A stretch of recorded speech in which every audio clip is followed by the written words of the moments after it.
우리 옆에 계신 분들과 인사하겠습니다. 성령의 열매를 맺읍시다. 성령의 열매를 맺읍시다. 오늘은 온유와 절제의 말씀인데 온유와 절제의 열매를 맺읍시다. 다시 한번 인사합니다. 온유와 절제의 열매를 맺읍시다. 아멘. 성령의 열매를 맺읍시다 라는 제목 마지막 오늘 말씀 전하도록 하겠습니다. 파스칼은 습관은 천성을 이긴다. 습관은 천성을 완전히 파괴한다. 이렇게 얘기했어요. 전 영국 총리 마가렛 대처는 습관을 조심하라. 운명이 결정될 수 있다. 이렇게 얘기했어요. 우리가 매일 일어나서 하는 우리의 습관, 루틴들이 우리의 인생을 만들어간다는 거예요.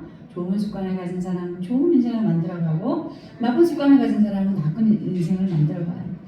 사회경제학자 랜들벨 박사는 성공한 사람, 각 분야에서 성공한 사람 5,000명을 대상으로 그들의 성공의 특징을 조사했는데 우리가 들어본 적 있으실 거예요. 아침에 일어나서 매일 침대 정리를 잘하는 사람이 100만 장자가 될 가능성이 200%래요. 우리 김석주 지사님 침대 정리 잘하셔요? 우리 전 지사님. 각지게 200% 아주 100만 장자가 될 줄로 믿습니다. 우리가 아침에 일어나서 하는 그 어찌 보면 아무것도 아닌 일일 수도 있지만 아침에 일어나서 행하는 그 루틴, 그 습관이 그 하나의 성취로 인해서 성공적인 연쇄 반응이 일어날 수 있고 이런 성공을 이렇게 아침부터 경험하는 사람은 계속해서 자신의 인생에서 성공을 주기적으로 평생토록 경험을 한다는 거예요. 마찬가지로 우리도 신앙에 좋은 열매를 맺기 위해서는 좋은 루틴을 가져야 되겠죠. 우리가 매일 주일 예배하는 거 어제 다들 지방에 내려가셔서 정말 힘들게 이 새벽에도 올라오시고 하셨잖아요. 또 주일 열흘 동안 열심히 일하시고 직장에서 이런 것들. 그러나 이 주일만큼 모여서 예배를 사수하는 이것이 정말 하나님 보시기에 얼마나 좋은 신앙의 루틴이고 습관이 되겠어요. 기도하는 것, 찬양하는 것, 우리가 봉사하는 것, 나누고 베푸는 이런 모든 것들이 우리 신앙의 좋은 습관이 되어서 큰 열매를 만들어 간다는 것이죠. 그런 우리가 되길 주님의 이름으로 축복합니다. 오늘 본문의 이야기는 성령의 열매 9가지 특징 뭐였죠? 사랑, 희락, 화평, 오래 참아, 자비, 양선, 충성, 오늘 2가지, 온유, 절제. 9가지가 오늘 온유와 절제에 대해서 얘기를 나누겠습니다. 오전에 일부 예배 드리고 간 김찬석 집사님이 아니 왜 성령의 열매 자비는 빼뜨렸어? 이러는 거예요. 자비 열매 내가 했는데 자비 열매 안 했다고 보시고 그래서 제가 말씀 전한 내용을 근거로 드렸더니 맞다 그리고 갔어요. 오늘 일찍 예배 드리고 이제 회사를 가셨어요. 온유의 열매를 맺어야 합니다. 첫 번째 대지 시작. 온유의 열매를 맺읍시다. 아멘. 마태복음 11장 22절을 보시면 시작. 나는 마음이 온유하고 겸손하니 나에게는 여기까지 읽을게요. 예수님이 말씀하신 건데 예수님이 어떤 성품의 예수님이시라고 그래요? 마음이 온유하고 겸손하니. 그래서 예수님께서 자기에 와서 그 온유와 겸손의 멍에를 메고 배우라는 거예요. 예수님이 대표적으로 온유하신 분이셨죠. 예수님은 포용하지 못할 분이 없고 이해하지 못할 분이 없고 예수님은 받아들이지 못할 사람이 단 한 사람도 없어요. 예수님은 모든 사람을 사랑하시고 온유하신 분이세요. 그런데 성경에서는 가장 온유한 사람이 누구였을까요? 누구예요? 우리 청년들 아주 오랜 생활 예배를 드렸는데 예수님 다음으로 누구예요? 모세가 이 사람 모세는 온유함이 땅 위의 모든 사람보다 승하다는 거 아주 높다는 거예요. 모세가 200만이나 되는 사람들을 이끌고 나왔을 때 거기에는 이스라엘의 혈통뿐만이 아니라 이집트의 혈통도 있었어요. 그런데 거기서 막 이집트 혈통의 사람들이 이스라엘 사람들을 막 이렇게 이 소유를 일으키도록 어떻게 얘기했냐면 야 우리가 이집트 있을 때는 비록 종이었지만 그때는 거기서 파도 먹고 마늘도 먹고 고기도 먹었어.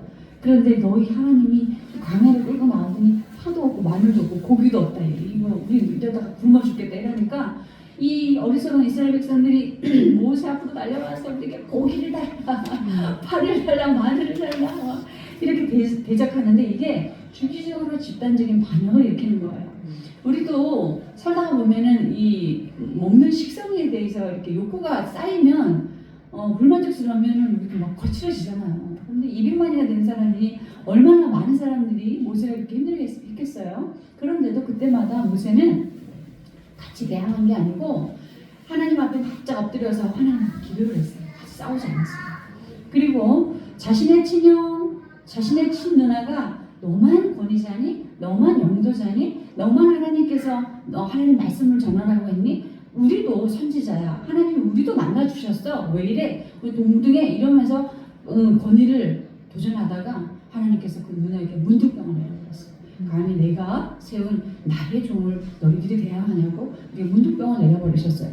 그때도 이 모세는 아이고 잘됐다 이게 아니고요. 자기 누나가 동생 형이잖아. 하나님 앞에 가서 간절히 기도하면서 하나님 불쌍히 여겨달라고 해서 문득병을 치료받은 기도만 했다는 거죠 모세는. 그리고 이것뿐만이 아니라 이제 하나님의 영이 충만히 임해서 모세뿐만이 아니라 70인의 장로를 세웠어요. 거기서 장로님 70명을 세워서 모세처럼 영적인 이 기름 부으심 막 기적을 나타나게 하면서 여기서 제가 말씀 전하는 것처럼 모세 말고 70인의 장로도 뭐 하나님의 말씀을 대언하는 그런 영적인 일을 막 했어요. 그런데 두 사람이 좀 특별하게 그런 일을 하니까 이 모세의 종으로 있던 여호수아가 모세에게 막 달려가서 선생님 저기 선생님처럼 흉내내는 그 요만한 두 사람이 있어요. 저 사람들을 그냥 두지 마세요. 이렇게 일러봤었을 때 모세가 아니야 괜찮아 나는 이스라엘 모든 사람이 나처럼 이런 용도자가 됐으면 좋겠어라고 아주 관용적으로 많은 사람들을 품어줬어요. 그러니 얼마나 온유한 사람이며 얼마나 겸손한 사람이에요. 그가 시편에 이렇게 고백합니다. 우리의 연수가 70이요 강건하여도 80이라도 그 연수의 자랑은 수고와 슬픔뿐이다. 내가 아무리 여기에서 너희들을 이끌고 가는 영적인 권위자로 있으나 너희가 그렇게 따라오는 그런 성도들로 있으나 우리의 인생은 뭐라 그래요? 70 강건하면 80 그리고 우리의 인생의 수고는 수고와 슬픔뿐이라는 거죠. 그러니까 그만큼 연약한 인생이라는 거예요. 나도 연약하고 저 사람들 연약한데 내가 뭐 얼마나 하나님 앞에 탁월하다고 대단하다고 그런 얘기하면서 모든 사람을 온유하게 대했어요. 그러니 우리도 참 온유한 그리스도인이 되어야 되지 않겠어요?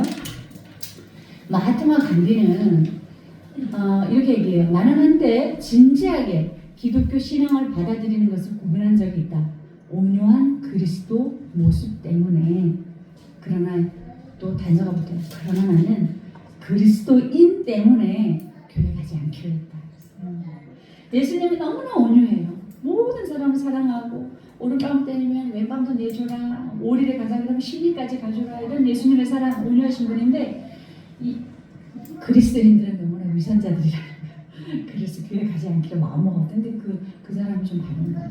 예수님을 믿어줘요. 사람 보니까. 이렇게 예수님이 온유하시면 우리도 온유해야 돼요. 그렇죠? 우리 예수님 믿잖아요. 그래서 교회에 누가 오시던 간에 한 마음으로 모두를 이렇게 받아들이고 품어주고 안아주고 다 이해해 줄 수 있어야 되죠.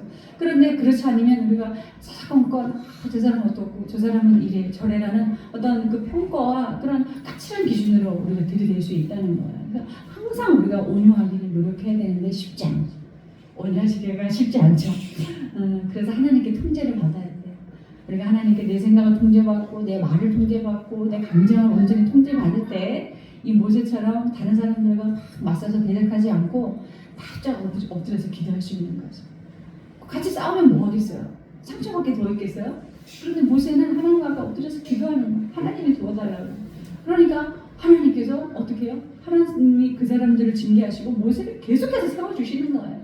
온유하면 온유할 만큼 세워주시는 하나님도 세워주셔요. 인물로. 우리가 분명히 이제 어떤 그 일을 하다 보면요, 사업이 잘 되거나 또 우리가 잘 나가거나 이러면 분명히 시기하는 사람이 있습니다. 심지어 그 친누나하고 친형도 모세를 시기한 거예요. 시기해서 확 대항한 거예요. 우리가 이제 잘 살면 어느 순간에 좀 어느 좋은 위치가 되면 사람들이 질투하거나 시기할 수 있어요. 리더십의 스크래치를 내려가는 사람도 있고 또 우리 주변을 돌아보면 우리보다 더 탁월한 사람이 분명히 있어요. 그러나 그럴 때 같이 시기하고 질투해서 그를 끌어내리려 하지 말고 오히려 모세처럼 나도 연약해. 연약한 사람이야. 나 잘 서서 함께 기도하면서 오히려 그 우리를 권위에 도전하고 스크래치를 내리는 사람을 축복해줘요. 축복해줘요. 그럼 어떻게 하면 돼요? 하나님이 더 높여주신다는 거예요. 더 높여주신다는 거예요. 마태복음 5장 5절을 보면 온유한 자의 복이 있어요. 시작! 온유한 자는 복이 있나니 그들이 땅을 기업으로 받을 것이니요. 시편 그러나 온유한 자들은 땅을 차지하며 풍성한 화평으로 즐거워하리로다. 아멘. 왜 온유한데 온유한 사람이 왜 땅을 기업으로 얻을까요? 무슨 상관관계가 있을까요? 무슨 상관이 있을까요? 성경에서 모세만큼 온유했던 또 한 사람이 있어요. 이삭. 들어보셨죠? 이삭? 이삭의 이름 뜻은 웃다라는 뜻이에요. 웃음이에요. 좋은 뜻이죠. 그 이삭이 정말 온유한 사람인데 태어날 때부터 태생적으로 온유함도 있었겠지만 우리가 잘 알다시피 이 이삭은 하나님께 번제로 바쳐질 뻔한 그런 사람이죠. 아브라함 아버지를 통해서 번제로 바쳐지려고 할 때 와, 그 위대한 그 족장인 우리 아브라함 아버지도 하나님 앞에서는 아무것도 아니구나. 그럼 나는 뭘까? 나도 아무것도 아니구나. 굉장히 온유한 심성으로 자라났어요. 그런데 그렇게 온유한 심성으로 자라났다고 할지라도 아브라함 족장 아버지로부터 물려받은 복이, 즉 아브라함은 자기가 가지고 있는 그 사명이 318명에 달했어요. 그러면 재산과 부가 막대했죠. 근데 그것을 이삭에게 고스란히 물려주고 죽었어요. 그러면 아무리 온유해도 그런 권위와 그런 거부가 되면 심장이 좀 변질될 만도 한데 끝까지 변질되지 않았어요. 어떤 사람이냐면 이 이삭은 그 당시 이삭이 살 때 지금으로부터 고대 금동인데 수천 년 전인데 강야에서 사막에서 땅을 파면 어디에 물이 나올지 알겠어요. 지금 이제 뭐 검사를 하니까 그렇지만 그 당시 사람들이 살아가면서 일평생 우물을 몇 수십 개를 파도 한 개가 성공할까 말까요. 근데 이삭은 가는 데마다 우물을 파면 가는 데마다 우물이 나왔어요. 그러니까 주변 사람들이 시기를 해서 그 우물을 막 뺏어가요. 그 당시에 물은 특히 이집트나 사막에서 물은 얼마나 중요해요. 물이 문화의 본성, 인류의 본성이 있다. 메소포타미아 그런데 강에서. 그런데 그런 우물을 파니까 주변 사람들이 우물을 다 뺏어가는 거예요. 그런데 이삭은 뺏어가? 그냥 주게 가져가. 그냥 가져가. 계속 이렇게 그냥 줬어요. 그냥 뺏겨버려요. 그리고 다른 데 유지해서 또 우물을 파면 또 우물을 또 뺏으려고 또 주고 이렇게 사는데 가만히 보니까 뺏으러 오르던 사람들이 이상한 거예요. 저 사람을 보니까 그냥 자기 능력이 아니라 여호와 하나님이 함께 한다는 걸 봤어요. 하나님이 계시지 않고는 저렇게 우물이 나올 수 없거든요. 그래서 이 사람들이 겁을 내면서 더 이상 우물을 뺏지 않고 와서 나는 너에게서 여호와 하나님이 함께하는 것을 봤어. 그 장군과 왕들이 와서 우리 계약서를 좀 쓰자. 네가 하나님을 앞세워서 우리를 해하지 않도록. 그래서 평화의 계약서를 써요. 그래서 이상 우물을 빼앗지 않고 그동안 빼앗았던 우물도 다 돌려줄게. 그러면서 거기서 이삭이 르호봇이라는 이름, 땅 이름을 지어서 사는데 내가 넓은 땅을 얻었도다. 그러면서 넓은 땅에 살게 돼요. 그러니까 하나님께서 100배나 그에게 복을 주어서 거부가 되었다. 이런 말씀이 기록되어져 있어요. 이게 온유의 복이에요. 이게 온유함의 복이에요. 내가 좀 손해보는 것 같고 뺏기는 것 같으면 그냥 주세요. 하나님 반드시 보상해 주세요. 땅으로 보상해 주실 수도 있어요. 우리 성도님들에게 좀 빼앗겨드리는 그리스도인들은 좀 손해보고 사는 거예요. 그래서 세상에서도 보면요, 차가운 리더보다 온유한 리더에게 사랑이 더 많아요. 처음에 냉철하고 차가운 리더십이면 어떤 좋은 결과를 내는 것 같지만 끝까지 가보면 살아남는 사람은 온유한 사람이에요. 온유한 사람에게 많은 사람들이 우리 최영 집사님 얼마나 온유해요. 제가 지난번에 감동받은 게 사무실 갔는데 사무실 한켠에서 뒤에서 평직원들이 일하고 있고 지국장에 막 부침개 있었다 그랬잖아요. 못하겠어요. 그러니까 아무나 못해요. 다들 그 높은 자리에서 자기가 권위 행사하려고 그러지 말단 직원을 해서 뭘 해주려고 그러겠어요. 그게 온유하는 거예요. 그게 온유하는 거예요. 그런 따뜻한 리더에게 사람들이 많이 붙는 거죠. 동물의 세계에서도 사자나 호랑이가 된 맹수는 몇 년 사는지 아세요? 길어봤자 15년이에요. 근데 온유한 우리 거북이 선생님은 200년을 사세요. 평화롭게 사세요. 그러니까 우리가 우물을 파는 일생 어쩌면 우리가 우물 파는 일을 하는 그런 삶을 살아갈 수도 있지만 누군가가 뺏으면 빼앗겨드리고 아이 자꾸 뺏기니까 내가 파지 말자 그러지 말고 계속 파세요. 계속 나눠주다 보면 하나님이 반드시 땅을 기업으로 우리에게 보상하실 것을 믿습니다. 우리 성도님들 목소리도 말투도 행동도 온유하게 하시고 그래서 정말 온유한 리더십을 갖길 소망합니다. 두 번째 대지 읽겠습니다. 시작. 절제의 열매를 맺읍시다. 아멘. 우리가 절제하기가 정말 어려워요. 먹는 거 절제하는 거, 어디 놀러 가는 거 절제하는 거, 또 내가 사고 싶은 거 절제하는 거 이런 거 정말 어렵잖아요. 그런데 고린도전서 9장에 보면 시작. 내가 내 몸을 쳐 복종하게 함은 내가 남에게 전파한 후에 자신이 도리어 버림을 당할까 두려워함이로다. 아멘. 이 말씀을 쓴 분이 바울 목사님인데 바울 목사님이 자기가 복음을 전하는 일을 하기 위해서는 자기 자신을 그냥 절제하는 게 아니고 아주 쳐서 복종을 한대요. 스스로 쳐서 왜? 자기가 말씀을 전하고 자기가 말씀대로 살지 않는 건 그건 안 되잖아요. 말씀대로 살아가기 위해서 절제를 거듭하는 자기가 여기서 열심히 말씀 전하고 복음 전하고 돌아다녔는데 결국 말씀대로 살지 못하면 죽을 수도 있다는 거예요. 하나님 버림당할 수도 있다는 거예요. 그래서 열심히 절제하는 거예요. 저도 절제하려고 노력해요. 절제하려고. 제가 절제하지 않으면 어떻게 성도님들에게 말씀을 이렇게 잘 전할 수가 있겠어요. 예, 전하려고 절제하려고 노력합니다.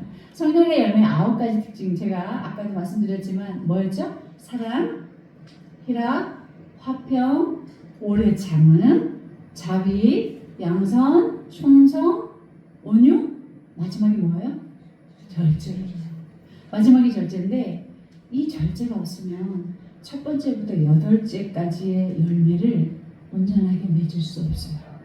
제가 누누이 말씀드리지만 사랑이 아무리 많아도 사람마다 사랑을 전해주는 수위가 있잖아요.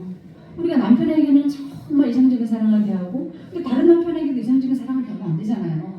그리고 우리 아이들 사랑해도 지금은 아이들 지나가다가도 머리 만지고 싶고 이렇게 보고 싶으면 애기 엄마한테 허락을 받아야 된대요. 강아지도 마찬가지고. 그 사랑한다고 내가 마음대로 다가가면 안 된다는 거죠. 여기에 벌써 사랑해도 희락에도 화평에도 오래 참으면 다 절제가 필요하다는 거예요. 절제가 그렇게 중요합니다. 중국의 한나라 대장군 한신이라고 들어보셨을 거예요. 한신 장군이라고. 이 사람은 태어날 때부터 매우 가난했어요. 그런데 너무 가난했지만 이 사람의 꿈은 자기가 훗날 정말 천하를 평정하고 통일하는 큰 장군이 되는 게 꿈이었어요. 그래서 칼을 하나 이렇게 준비해가지고 맨날 칼을 차고 다니면서 칼을 쫙 연습을 하고 그러나 이제 집은 너무 가난하니까 동네 아주머니들에게 찾아가서 밥을 얻어먹고 그랬어요. 근데 동네 사람들이 막 손가락질하고 욕하는 거예요. 저렇게 가난하고 저렇게 못 살면서 맨날 밥 빌어 먹으면서 무슨 저렇게 칼을 차고 다녀? 이러면서 사람들이 막 이렇게 비웃었는데 어느 날 동네 불량배들이 이렇게 한 무리가 이 한신 앞으로 다 가로막더니 야 너 꼴에 이 주제에 그 큰 칼이 어울린다고 생각하냐? 막 이러면서 네가 정말 장군이라면 내 목을 베어봐 이렇게 얘기하는 거야. 불량배 중에 리더가. 그랬더니 이 한신 장군이 만약에 여기서 목을 베면 어떻게 돼? 목을 베면 훗날에 자기 꿈이 무너지는 거예요. 그런데 그 불량배가 뭐라 그랬냐면 네가 내 목을 치지 못하면 난 아무것도 아니야. 그러니까 내 목을 치지 못하게 했으면 너는 내 바지가랑이 사이로 지나가. 엉금엉금 길 지나가. 그랬어요. 어떻게 했을까요? 한신이 칼 빼지 않았어요. 그리고 웃으면서 그 사람 가랑이 사이로 지나갔어요. 근데 동네 사람들이 불량배들이 다 비웃고 계속 그랬죠. 그런데 훗날 이 사람이 중국 천하를 평정하는 명장이 되죠. 만약 거기서 불량배의 목을 쳤다라면 이 사람은 천하를 평정하는 장군이 되지 못했을 거예요. 그러나 자기 자신을 절제하면서 그 순간을 이겨낸 거예요. 그리고 훗날 이 천하를 평정하는 장군, 명장이 되었을 때 자기를 그렇게 무시했던 불량배를 찾아가요. 그리고 불량배를 안아주면서 자기 수하에 부활을 드려요. 대단하죠. 그러니까 훌륭한 인물들은 달라요. 정말 다르죠. 고린도 9장 25절에 보면 시작. 이기기를 다투는 자마다 모든 일에 절제하나니. 아멘. 이기기를 다투는 자, 즉 목적이 있는 자는 모든 일에 절제를 한다는 거예요. 어제도 우리나라 그 야구를 하더라고요. 일본하고 우리 한일자는 뭔가가 있잖아요. 우리에게. 그러니 그런 야구 선수나 축구 선수나 모든 운동 선수나 또 뭐 공부하시는 분들이나 자기가 승리하기 위해서는 모든 일에 절제하는 거죠. 분명히 자기가 정한 목적이 있는데 놀러 가고 뭐 돈 쓰고 싶은 대로 쓰고 이렇게 허랑방탕하게 살 수 없잖아요. 그러니까 절제를 해야 된다는 거죠. 근데 우리가 성경에서 절제하지 못해서 실패한 사람들의 이야기를 좀 알 필요가 있어요. 아담과 하와가 무슨 절제를 못했죠? 선악과를 따먹는 절제를 했어야 되는 거예요. 절제하지 못해서. 근데 그 절제하지 못한 죄가 오늘날 우리 모두에게 지옥으로 가는 그 원죄를 안겨줬다는 거예요. 그러니까 이 절제 실패가 그렇게 무서운 결과를 가지고 와요. 부모가 절제를 잘 못하면 자식들도 그래요. 그러니까 부모가 절제하는 모습을 보여줘야 되는 거죠. 가인이 절제하지 못해서 자기 동생을 돌로 쳐서 죽였어요. 그리고 모세도 처음에 왕자했을 때 자기가 자기 성품을 왕자니까 내가 뭔들 마음대로 못해 이러다가 절제하지 못해서 이집트인을 돌로 쳐서 죽였어요. 삼손, 우리가 많이 들으면 삼손도 자기 정욕을 이기지 못해서 자기 성욕을 이기지 못해서 아주 이방 여러 가지 많은 창기와 여성들을 사랑하고 그러다가 이방인에게 두 눈이 뽑혀서 죽는 일이 일어나요. 다윗도 그렇게 대단한 사람이었지만 그 자기 장군, 자기 수하에 있는 장군의 아내에게 반해서 그 아내를 강간했어요.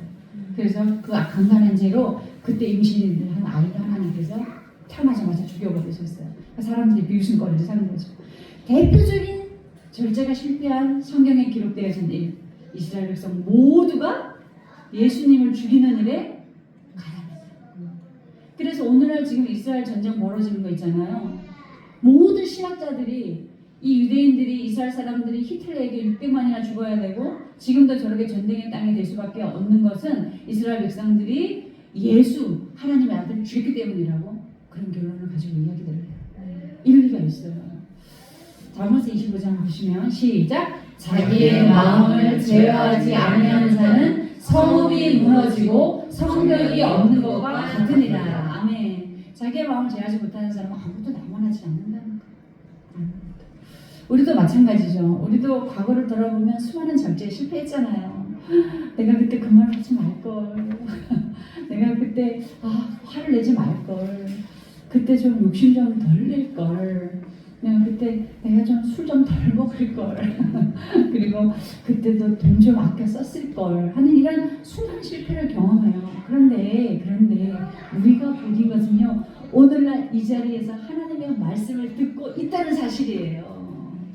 하나님께서 우리의 실패를 결코 실패로만 끝나지 않도록 하시려고 오늘날 이 시간에 뿌리 났게 여기 와서 예배하고 하나님의 말씀을 듣도록 하셨어요. 우리가 하나님 안에 있으면, 성령 안에 있으면 우리 과거의 실패를 하나님께서 어떻게 해요? 돌이켜주세요. 회복시켜주세요. 그런 사람이 모세하고 다윗이었어요. 모세와 다윗도 자기 절제하지 못해서 사람을 죽이고 남의 아내를 강간하는 그런 일을 했지만 그러나 하나님 안에, 성령 안에 있었을 때 그 인생이 엄청나게 반전되어졌다는 거예요. 그 하나님께서 그 교훈을 우리에게 들려주고 계시는 거예요. 우리도 무수한 절제에 실패를 했었더라도 우리가 성경에 있는 이 실패자들의 이 교훈을 반면교사 삼고 우리의 과거에 있었던 그 절제 실패를 우리 자연분 삼아서 오늘 말씀 가운데 하나님 안에 있으면 우리가 큰 절제 사람으로 변화시켜 주신다는 거예요. 더 나아가 큰 인물이 되게 해 주신다는 거예요. 그래서 반드시 우리가 오늘 이 성령의 열매, 온유와 절제 이 말씀을 잘 새겨 들으시고 하나님께서 주는 그 성령의 열매 9가지 모두를 정말 충만하게 풍성하게 맺어가는 우리 성도님들 되시길 주님의 이름으로 축복합니다. 네.